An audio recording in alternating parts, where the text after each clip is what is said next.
my way is not the only way, but I'll tell you what my way was. I studied a lot of ancient traditions. I traveled to the Eskimos, and it was Eskimos, not Inuits. I traveled to Siberia and the Amazon, and I've been sitting in sweat lodges where I'm the only white person, the only person without a peace pipe. So I've done a lot. I've been asked to teach in Siberia. Now I'm in Kenya, and connecting with these ancient tribes, with the seers, and so I studied them. And in my life, I would always think, now, how would they do it? How would they deal with this situation? What attitude would they take?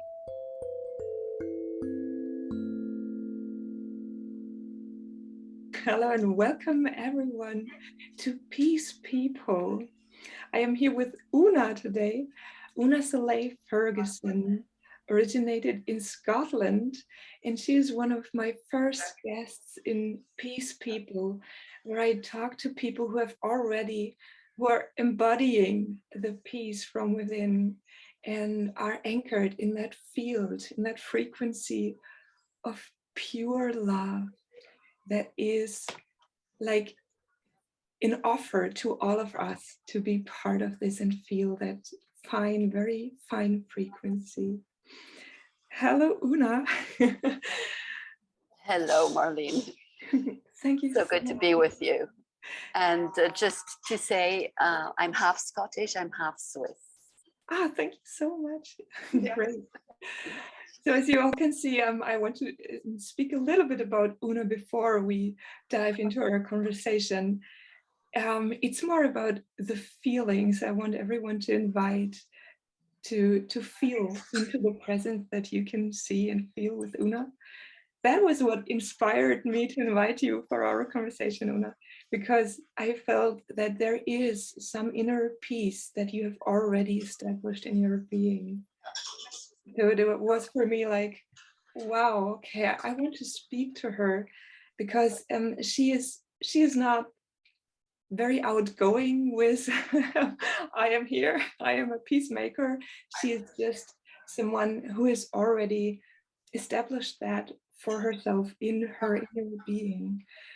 And what I've also noticed is I was happening to see her when she was in an interview, just as I am with her today, and then there were people in the background because she's right now in Kenya, and she was when I met her the first time in that interview as someone in the audience, and I saw those people in the back of her interview scenery, and they were talking to her, and she was so kind-heartedly talking back to them, just giving them the information they needed in order to let go of her and have her, let her have the conversation she had.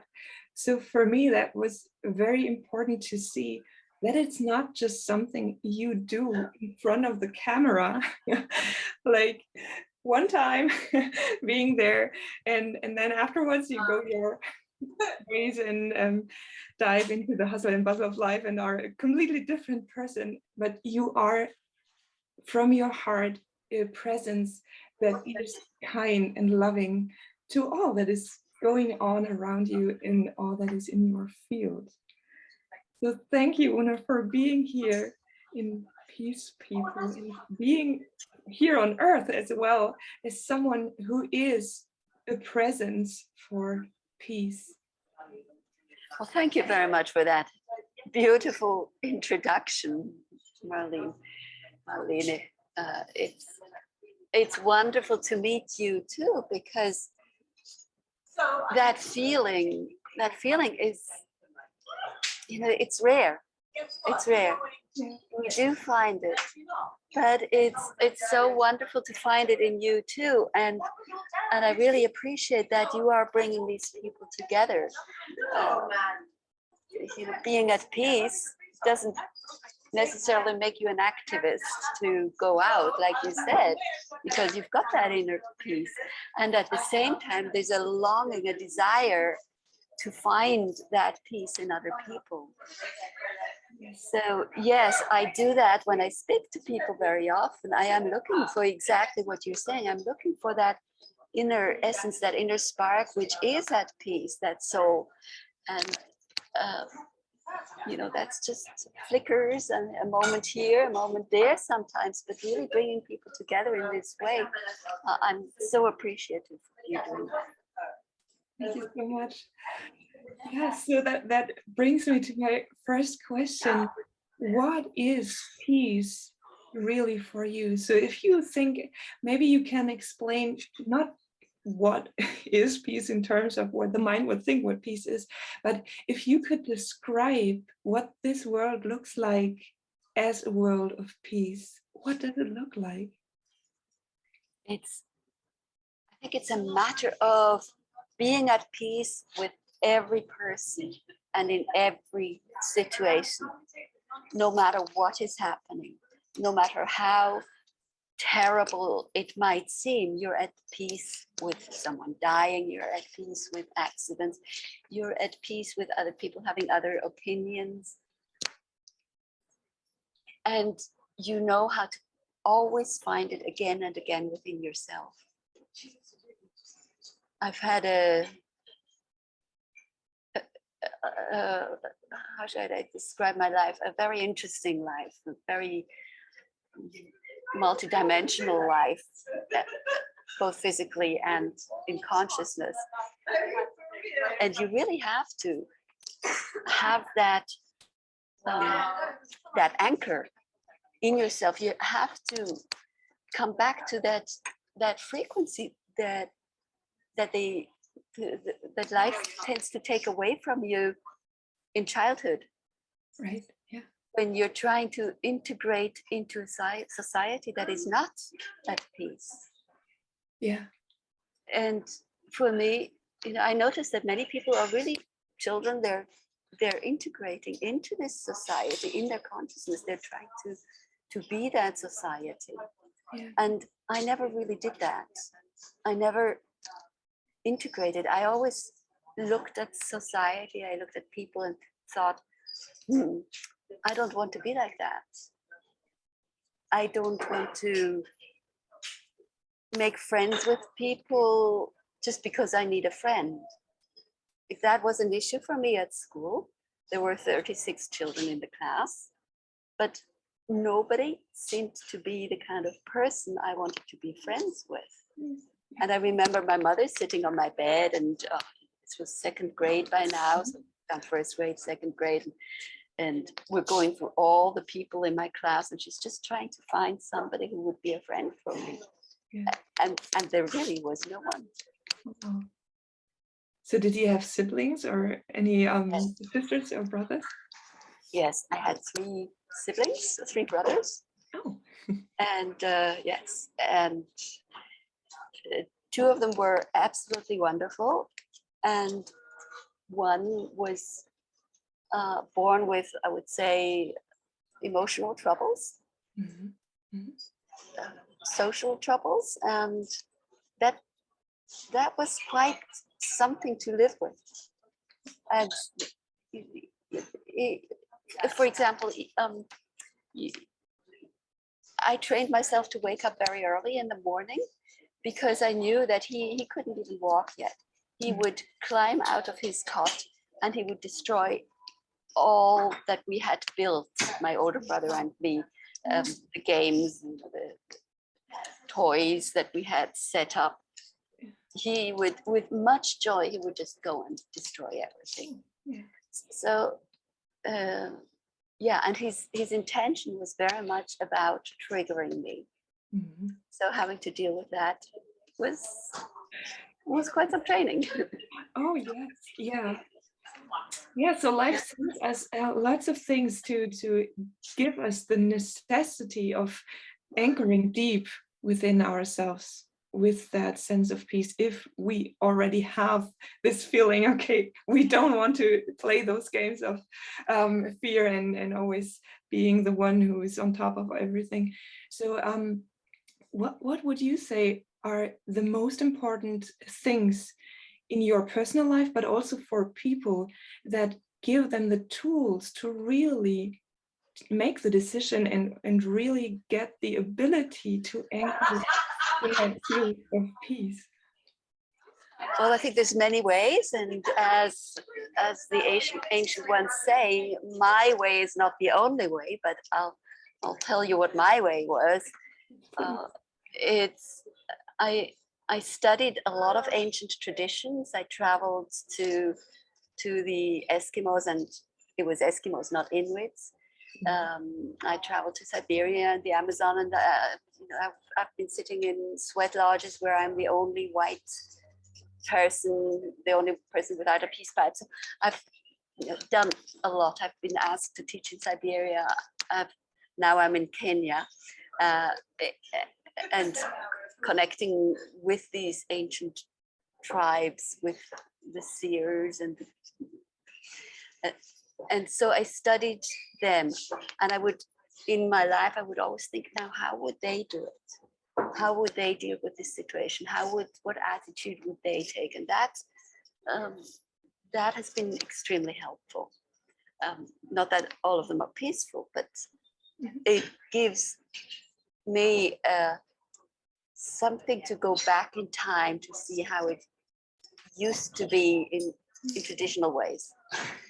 And the other thing I did was study feelings and emotions, and I wrote a book on that because that helped me tremendously to figure out how emotions actually work. And that they are a game. Yeah. Emotions are a game. For example, as soon as you feel like you're walking on eggshells with somebody, you know there's something that's not right. You know that that person is emanating something that is not at peace and that is abusive and trying to control you through power. So you're being controlled by somebody else's emanations. You can be controlled by somebody else's anger. You're afraid of them throwing a tantrum, so you're going to tiptoe around them, or you're afraid of them bursting into tears as soon as you say the wrong thing. That's also needing to tiptoe around a person. So there's these subliminal threats that are abusive and that are not conducive to peace. So learning how to be in these situations and moving our emotions, which we all have, yes, to a place where they are clean and clear. The anger emotion, for example, moving it to martial arts, where instead of throwing a tantrum and saying, this is what I don't want, moving it to, this is what I want. It's clean and clear, no shouting, it's just very exact, and there's no discussion about it. It's just, this is what I want. It's a decision. We talked about this, it's a discernment. It's moving from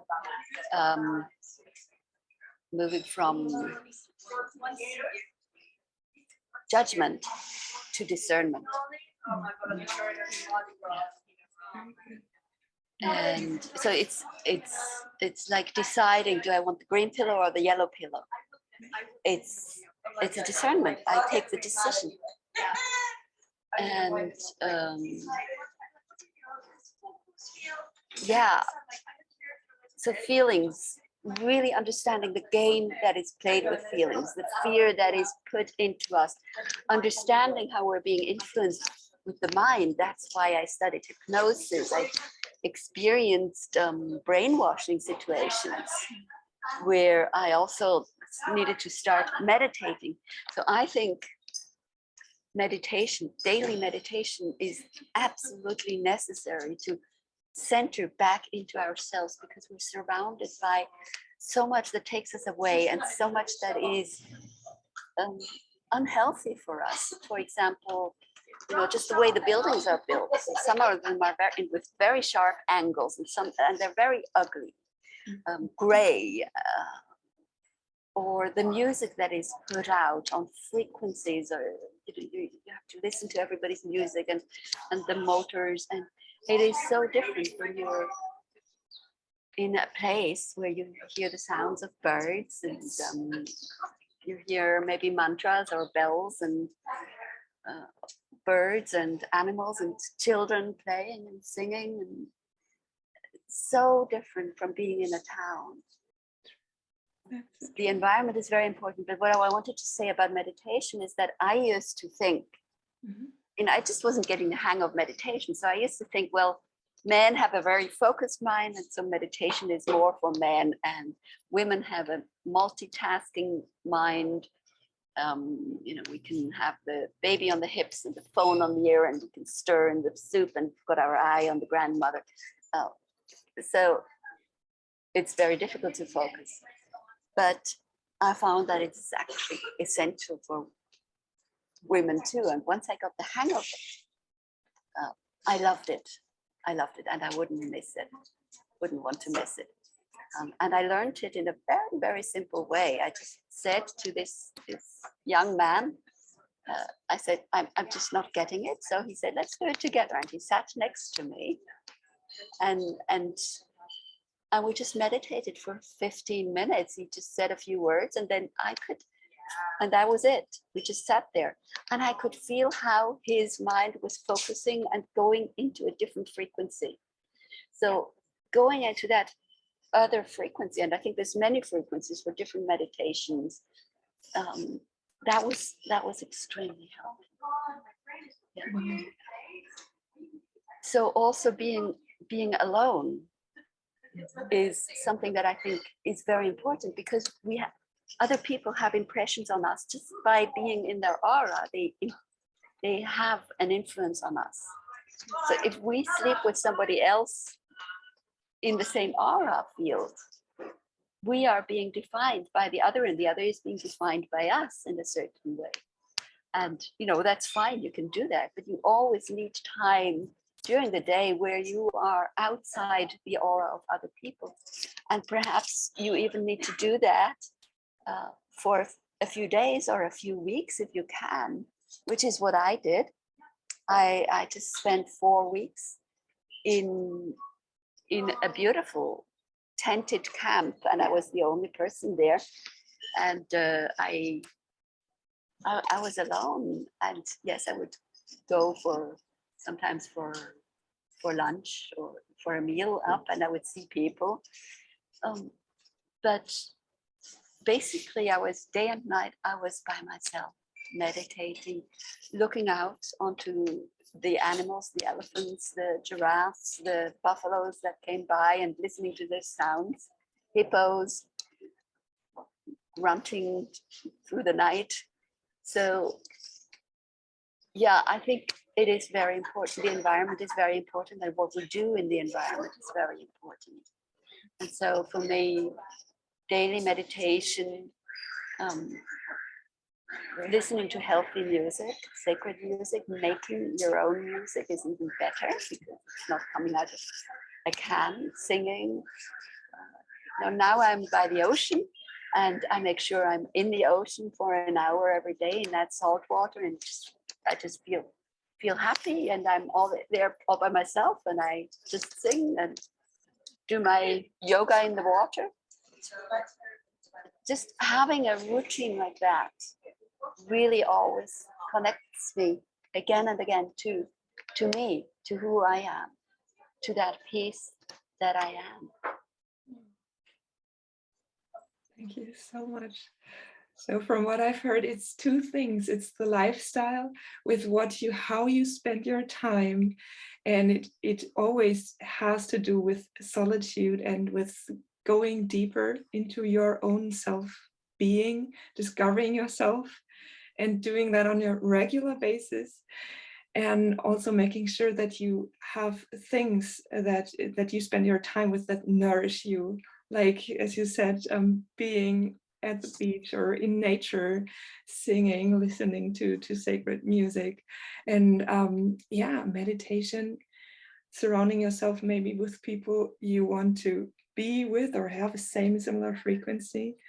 And then there is, on the other hand, the path that allows you to establish that peace within you, dealing with the emotions, you said is a huge thing. So what is the book called that you have written? It's called The Brilliance of Your Feelings. And the subtitle is You Are the Secret. Yeah.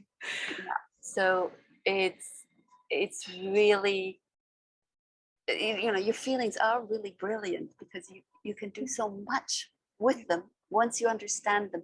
Once you understand that you are not your emotions. It's not who I am. It is something that is programmed into us a little bit different with each person. And human design helps with that. But and you become free. You become free of those emotions that you think you are. And you say this person is a very angry person, or you know, but that's not the person. That's the program. By how you're born and by how the environment acts with you, and you can learn to work that program.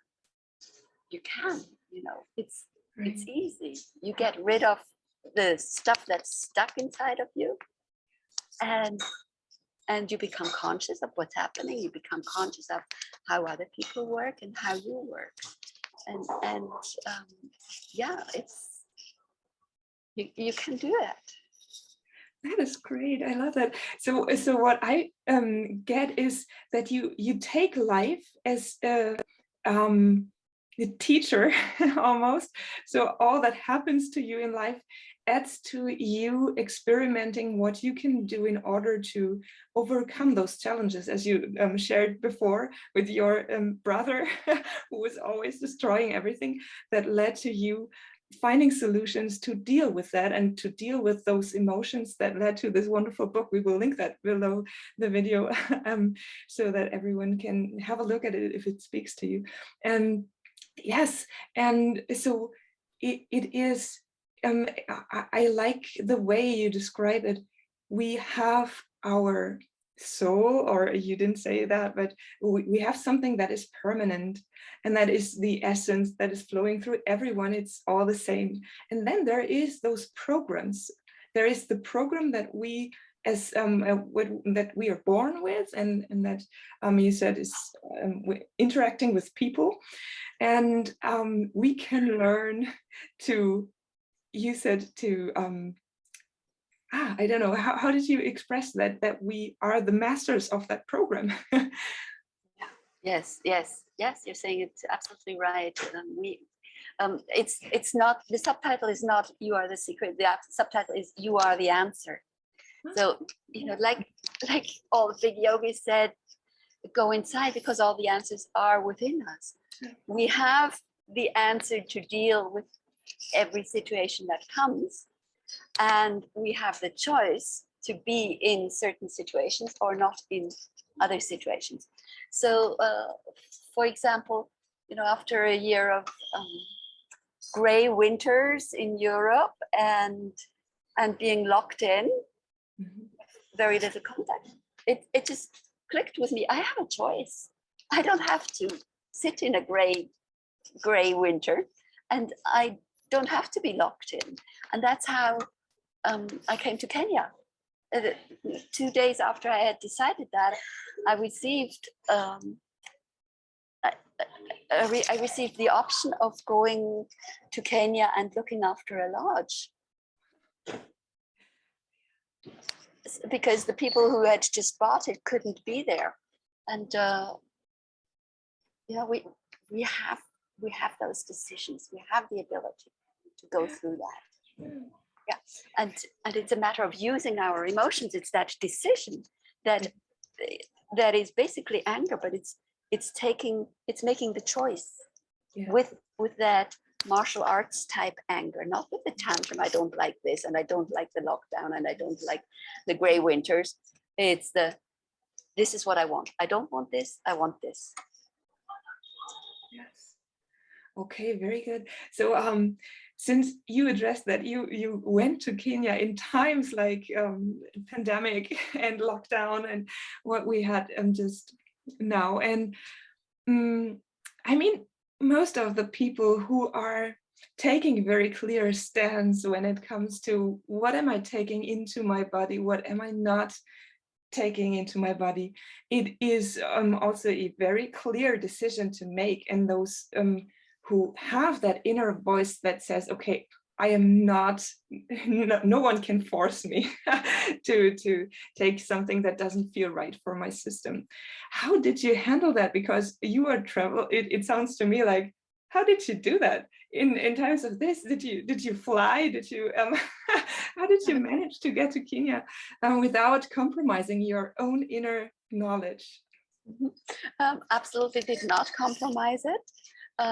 I have a very good network. Yes. And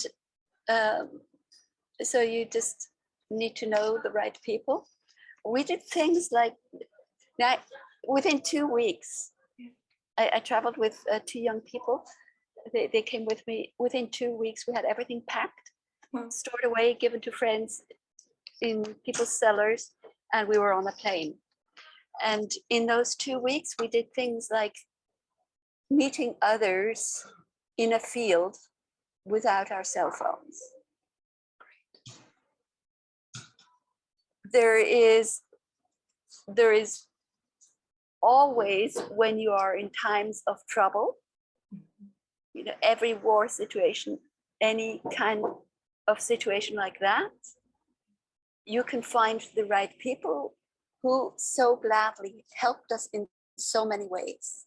Somebody had the car, somebody had the right possibilities and connections to deal with, you know, I wouldn't even take a test. That just wouldn't work for me. So yeah, that's how it works. That's exactly how it works. And once you're in Kenya, Kenya is a corrupt country anyway, so it's absolutely not difficult to get whatever you need. And this is, the whole issue is really a non-issue here. When people die of malaria, they don't die of anything else. And that was so freeing.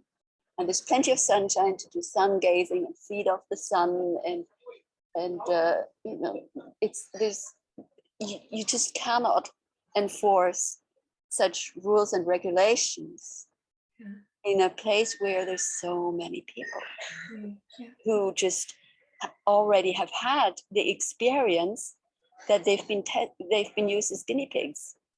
Right, exactly. Yeah. So yes, there's some that will go with it, but I think officially it's 15%. I don't know how many it really is, and for the others, it's a non-issue. Yeah, it's not something that's being talked about. Yeah, great. So what I like about what you just shared is that we decide in which frequency band we communicate. So without cell phone, meeting people, that's telepathy. Even if you don't call it like that or give it any name, it is knowing that you send out a frequency. And that's similar to what you said before with the emotions. When we're very clear in our intention and it comes from, let's say, a we game. So that is what we are wanting to step into, the harmony with all, not just me, I want to be like the one who can manifest everything on earth and I want to show to everyone. But really coming from that space of inner, this is what I am here to do and to be for, and I feel my calling is to go to Kenya. So I'm just going to do what is necessary. And then you get into that flow. And that's what I sensed here, that you really got into that flow. And that's something that as I have experienced it, the moment we let go of the fear game and let go of the boundaries from the mind, we can just relax and really have the trust that it takes in order to take us where we are needed. So even if you would have been stopped somewhere at the border and it wouldn't have been possible, okay, well, you would have probably not had an angry outburst or something. How do you deal with situations like that when people don't allow some things, or what is your yeah? So I've been trained as a curandero, and I was 7 years I spent as an assistant to shaman. So I have a lot of and other things. I've got a lot of techniques that I can use. So if I see the police somewhere, I send out love, I send out bliss and happiness. I just go into that bliss and happiness, and I already see myself past that border, that crossing. I already see myself on the other side of what it is. So as soon as I see a border, an issue, a police situation, I see myself beyond that, whilst sending out bliss and happiness. It's like yesterday, I had to show my driver's license before boarding the ferry with the car, and I'm just in bliss and happiness, and that's catching. And so the lady policeman, she looked at me and she says, "Oh, this is very different from the ones we have here." I said, "Yes." That was it. And this is, something about manifesting. The first thing we have to manifest is ourselves before we manifest other things. And so going into who we really are, and which is bliss and love and infinity and eternity and all those good things, when we manifest that within us, we can manifest other things. We can, it's easy to manifest physical things then. So true. Wow. Thank you. So what I want to point out after you have just said that is that every single person that surrounds us is in the first place, is soul. So we always have the choice to either connect to the function of that person, like the policeman or the one from the finance department or whoever, who tends to be or seems to be a threat to us, or we can directly go through that and just leave all those functions of that person aside and connect with the soul. And that is something that I feel, you mentioned it very quickly, but I think it's a very big one to share, that we really allow ourselves to see the divine in the other, to see the person, not just the function or what they are supposed to do or be, but really see that there is something that they can feel deeper into as well. So if they go in resonance with the frequency that you emanate in that moment of love and bliss, as you said, and peace, and then they perceive that, they tend not to have an interest in dragging you out and being the function they are supposed to be, but rather get the opportunity to have a moment of peace. And that is quite different to going into that with a mindset of fear, or trying to walking on eggshells, as you said before, in order to get across the border. It is a completely different game that you're playing there, let's say. Yeah, it's up leveled. Yeah, thank you. Yes, it's reaching the soul is something. I'd like to share an experience I had in St. Petersburg. I was asked to teach there, and I soon realized that I was being followed and used as a guinea pig for experimentations with brainwashing. And so the second course I gave there, we moved it. Friday evening, we decided we're going to have it in a different place. And half an hour before we started, somebody called and asked if she could join. And the person who arrived was not the kind of person who comes to my type of courses. She was an elderly lady with a handbag and gray, more sort of the person who, a museum ward, making sure nobody touches the paintings. It's the sort of that kind of person. And we soon realized that she was there to check on me and report. And so in the night, I was thinking, now what do I do with this? How do I deal with this? And I just wanted to reach her essence. I wanted to reach her person. I wanted to get smiles on her face. I wanted to, yes, go deep. And so that was my intention. And so the next morning, Sunday morning, I did that. And she was in tears. She was in tears because I could reach her heart. Yes. And that was, that was so beautiful. And it just also trained me to really, really do that with people when the necessity is there. I really like that. And also what you said, when the necessity is there. So we spoke about discernment before. So it is also a responsibility as someone who has a big mission, or let's say who has already realized what he or she is here for, that we know where to spend our time and where not to spend our time. You spoke about the surrounding, that we need to choose consciously in order to not get fractured again and again all day long.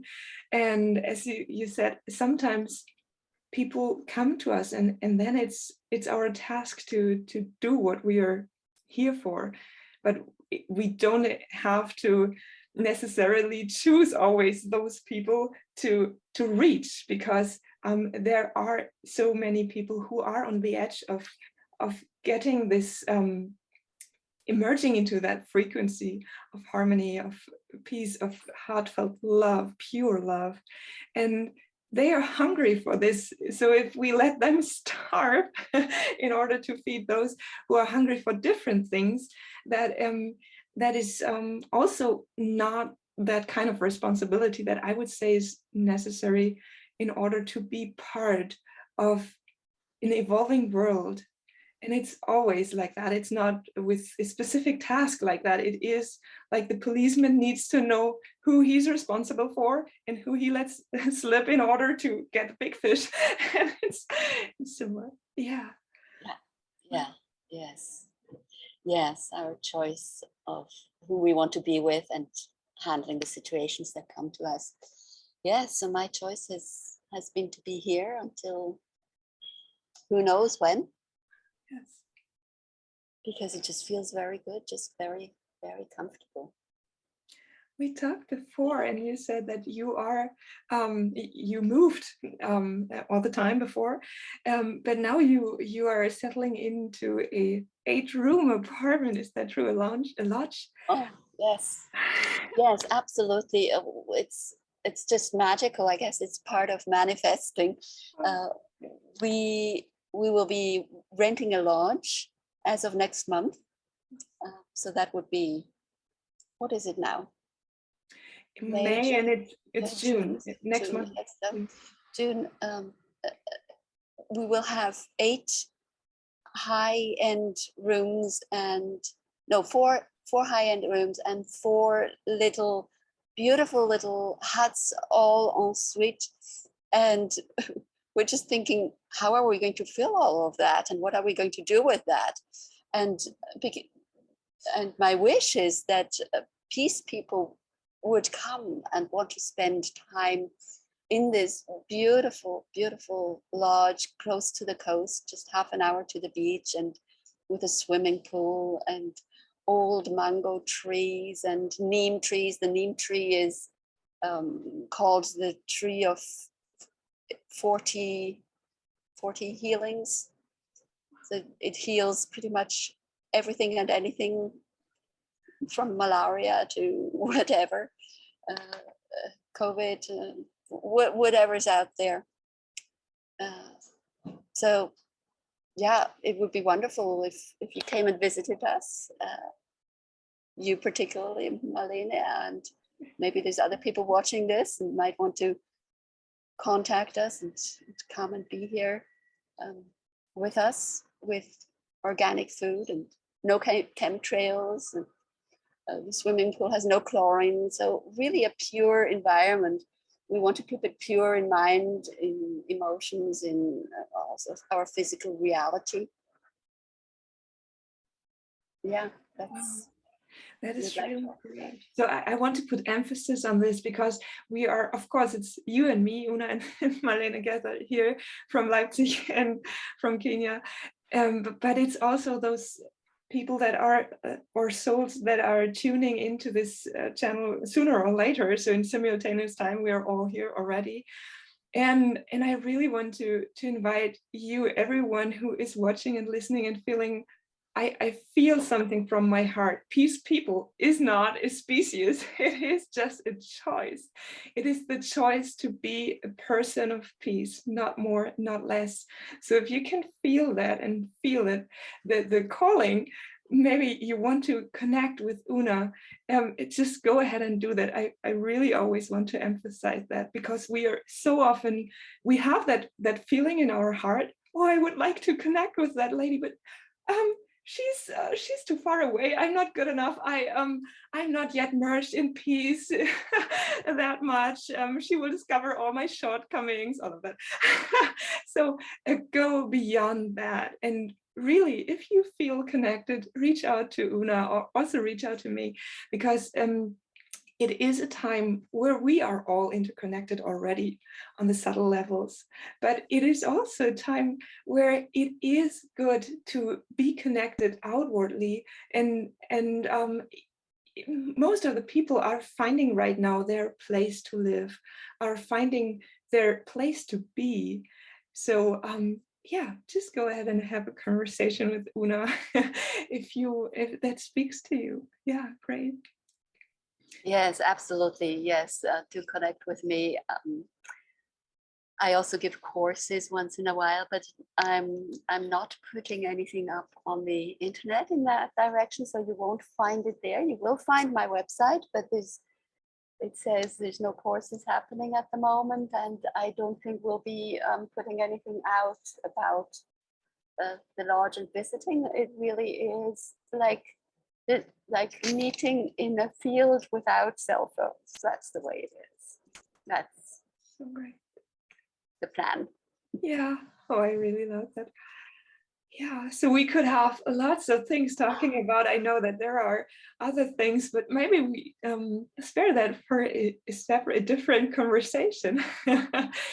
For today, Oona, what would you like to share with all of us who are in this right now and joined in, feeling that frequency? I would say, if start monitoring your thoughts, and if you have a low thought that, oh, I don't like that person's sweater, immediately follow that up with a loving thought. So just monitor what you are thinking, monitor what you're feeling, and every time just send out the positive afterwards, because it's very hard to always have positive thoughts and positive emotions, but we can remedy them.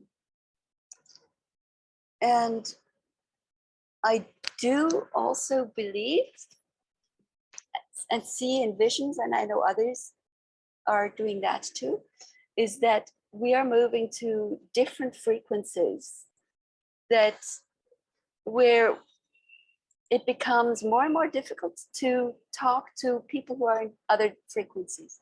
Just like it's not that easy to talk or simple to talk to interdimensional beings. And this is what's happening with humanity. We talk, but we talk two different languages. or I experience people don't see me, or they walk into me, or they can't hear me. Although, although they're in my proximity, they can't hear, they physically cannot hear me. And so I think it's a half truth when we hear these days that we must not be split. It's what's happening, and it's okay that it's happening. And I think one of the worlds is going to stay the way it is, and the other world is actually going to, like it said in the Bible, where the lion will lie down with the lamb, where nobody eats nobody. I really see that happening. I had this experience. I was visiting somebody, and I was in a safari lodge near Nairobi, and it was, there's so many different kinds of lodges. The one I was in there was tray after tray, waiter after waiter coming by with these sizzling chunks of meat next to French fries. And it's not like I officially am a vegetarian or a vegan or a breatharian, anything of that kind. But it just struck me in that moment that these people have spent the day looking at animals, and they come back to the lodge and they're just enjoying these huge chunks of meat. And I just, in that moment, saw the discrepancy. I also know that there's other ways of dealing with meat. I've spent many, many months with Eskimos. So I know there's a different way of treating, a different way of killing, a different way of relating to that. It's just in that moment that struck me. We don't have to eat each other. And I believe that that's where we're moving to, that's where some of us are moving to, where it's going to happen automatically, that we don't eat each other, that we automatically move to being able to be sun gazers again. I was in Tenerife, and I read, and there's pyramids in Tenerife, and I was reading one of the notes on the signs in that museum type place. And it said that the people would sit on the steps of the pyramids and observe the rising sun. That's what the steps were for. And I thought, yes, they are sun gazers. They were eating the sun directly. And also I was visiting a seer of the Samburu tribe here in Kenya. Actually, no, that's not what it was. It wasn't then. I was with the Nandi tribe people. And this woman told me that I was telling her that I wanted to sun gaze and where would be the best place. And she told me that her grandfather his name was the one who rises early. And he always got up to watch the sun, and he was focused on the sun, and he would not move his focus from the sun, even though she, as a little girl, was dancing around him. And she said she just loved that energy, but she didn't know what he was doing. So this knowledge is still in the older generation somewhere. So yeah, be careful with how you build it up. There's websites where you can learn how to do it, and it's 10 seconds, and then you add another 10 seconds every day, and you do it an hour after the sun rises and or an hour before the sun sets, and it's supposed to cure and heal everything from physical ailments to our emotions, and our soul fills our heart with joy. So yeah, I think those are the things I'd just also like to share as a way forward, if anybody is interested. But again, my way is not the only way. Everybody has their own way. Thank you so much. I really appreciate having that conversation with you. And both of us know there's many, many things to share also, but for today, I think we are good. Is there anything that comes down a message or anything that you want to wrap up with? Just well, not just, but a big, big thank you to you, Marlene. That idea of looking for the inner peace in the other people, I find that so beautiful. And I am so grateful to you for bringing people together.